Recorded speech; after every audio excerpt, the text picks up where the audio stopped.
Hello everyone, আসসালামু আলাইকুম। আজকে তোমাদের সাথে শেয়ার করব আজকে দুপুরের আয়োজন। আর প্রায় এক সপ্তাহ পর আজকে রৌদ্র উঠেছে বাহিরে। রৌদ্র তাপমাত্রা অনেক বেশি, এতদিন বৃষ্টি হয়েছে তারপরে কিন্তু গরম ছিল। তো আল্লাহ তাআলার কাছে লাখো কোটি শুকরিয়া, যে যে অঞ্চলে যে পানি উঠেছে, যাদের বাসায় পানি উঠেছে, আশা রাখি যে রৌদ্রের কারণে পানিটা কিছুটা কমবে, তাদের যে আতঙ্ক কিছুটা আহ, আল্লাহ তাআলা মাফ করবে। আর তাদের সবাইকে যাতে আল্লাহ তাআলা হেফাজত করে, সেই দোয়াটাই করি। তো আজকে তোমাদের সাথে ব্লগে শেয়ার করব আমাদের এখানে রোদ্র উঠেছে, আমার বাড়ির পানিও নেমে গেছে। পানি এখন কতটুকু আছে সেটা দেখাবো, আর রোদ্রের কি তাপমাত্রা সেটাও বলবো। তো এর আগে দেখাচ্ছি, এই তো এটা হচ্ছে আমার রুম।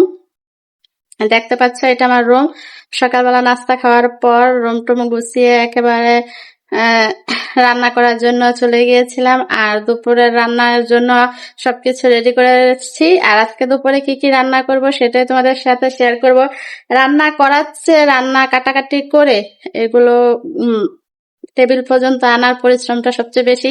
আমার তো রান্না করতে ভালোই লাগে, কিন্তু ওইগুলা কাটাকাটি করতে, কি মাছ দিয়ে কি রান্না করব, কি তরকারি রান্না করব, ওইগুলোই খুঁজতে খুঁজতে আমার অনেক সময় লেগে যায়, যে কোন জিনিসটা রান্না করলে সবাই খাবে। মানে সবাই বলতে কি, আমি আর আমার মেয়ের পছন্দ মতো একটা কিছু রান্না করতে হয়, আর একটা আমার পছন্দ মতো রান্না করতে হয়। তো আজকে সূর্যটা তোমাদের সাথে শেয়ার করব, বাহিরে কি অবস্থা সেটাই তোমাদেরকে দেখাচ্ছি। তো দেখো, আজকে রৌদ্র উঠেছে, বাহিরের অবস্থাটা।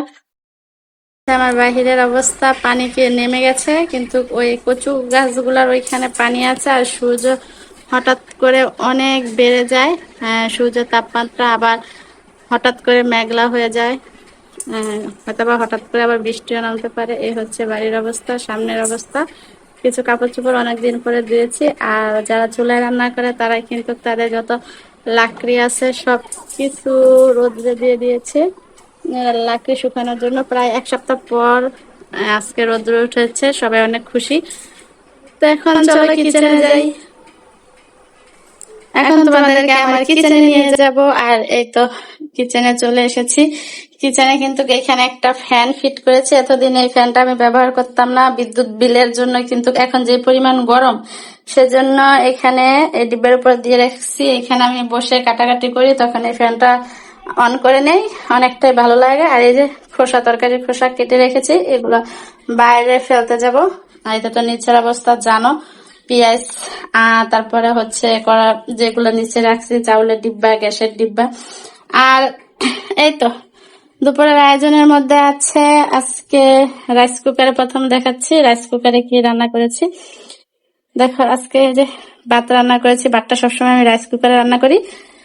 এতে কিন্তু পুষ্টিও ভালো থাকে, ভাতের মারটার মধ্যে যে পুষ্টি থাকে সেটাও পরিপূর্ণ পাওয়া যায়। আর মার ফেলতে হয়, ওটা আমি পারি না, সেজন্য রাইস কুকারটা আমার জন্য ভালো। আর এখানে নিয়েছি রান্না করার জন্য, এটা হচ্ছে, এখানে হচ্ছে এগুলাকে কি বলে, আলু। আর হচ্ছে কি, এটা কি, এটার নামটা আমি ভুলে গেলাম নাকি, এটা কাকরোল, সরি সরি, আলু আর কাকরোল দিয়ে এখানে আমি ডিম দিয়ে ভাজি করব। এটা কিন্তু ভাজি হবে, এই রেসিপিটা থাকবে, চাইলে তোমরা আমার ইউটিউব চ্যানেলে দেখতে পারো, এই চ্যানেলের মধ্যেই থাকবে, চাইলে তোমরা দেখতে পারো। আর এখানে যে পটল, পটলের গায়ে একটু হলুদ, লবণ আর কি বলে এটাকে, তেল, ভাজি করার জন্য যে তেলটা, সয়াবিন তেল, ওইটা দিয়ে আমি এটা মেখে রেখেছিলাম। 5 মিনিটের মতো রেখে দিলেই কিন্তু পটল ভাজার সময় তেল কম লাগে। আর এই মাছটা আমি ভাজা রাখবো বাদ দিয়ে খাওয়ার জন্য। এটাকে তো সবাই চিনো, জাটকা মাছ বলা হয়। আমাদের এখানে তো জাটকা বলে, তোমাদের এখানে কি বলে জানি না। তো তোমাদের এখানে যা বলে অবশ্যই কমেন্ট করে জানাবা। আর এই ডিমটা দিয়ে কিন্তু এই কাঁকরোলটা আমি আজকে ভাজি করব। আর এই রেসিপিটা অবশ্যই থাকবে। এই তো আজকে দুপুরে খাওয়ার জন্য ব্লগের তোমাদের সাথে যে ব্লগটা শেয়ার করতেছি, সেটা হচ্ছে এটা আজকে দুপুরের রান্নার রেসিপি। তো আশা করি সবার ভালো লাগবে। মধ্যবিত্ত ফ্যামিলি, একা মানুষ, এতটুকুই। সবসময় ঝোল তরকারি থেকে আমার কি যেন ভাজা, ভর্তা, এইসব জিনিস দিয়ে ভাত খেতে অনেক ভালো লাগে। এই তো আমার রান্না কিন্তু কমপ্লিট হয়ে গেছে। আজকে দুপুরে ব্লগে তোমাদের সাথে শেয়ার করেছিলাম কি কি রান্না করব। তো রান্না আমার কমপ্লিট হয়ে গেছে। এই তো এখানে দেখতে পাচ্ছ পটল গুলো ভাজি করেছি, মাছও ভাজি করেছি, কাঁকরোল দিয়ে ডিম দিয়ে ভাজি করেছি। আর এখানে ভাত ঠান্ডা হতে দিয়েছি, ঠান্ডা হলে প্লেটের মধ্যে বেড়ে নিব। আর এখানে রাইস কুকারের সবগুলা ভাত একসাথে। আর এটা হচ্ছে পানি খাওয়ার জন্য মামপট, তো এটা ডেকে রেখে দেই। তো রান্নার পরে তো এরকম হয়েছে। আর এই কাঁকরোল ভাজি ডিম দিয়ে এই রেসিপিটা যদি পেতে চাও তাহলে আমার এই চ্যানেলের মধ্যে তোমরা পেয়ে যাবে, চাইলে দেখতে পারো।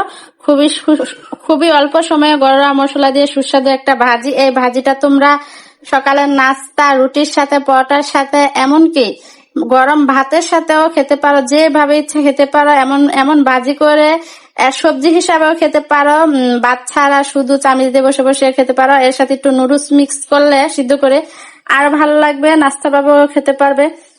তো যাই হোক, যার যেভাবে মন চায় সেভাবেই খেতে পারবে। অবশ্যই এটা দেখবে। আর এই ছিল আজকে দুপুরের রান্নার পরের আয়োজন।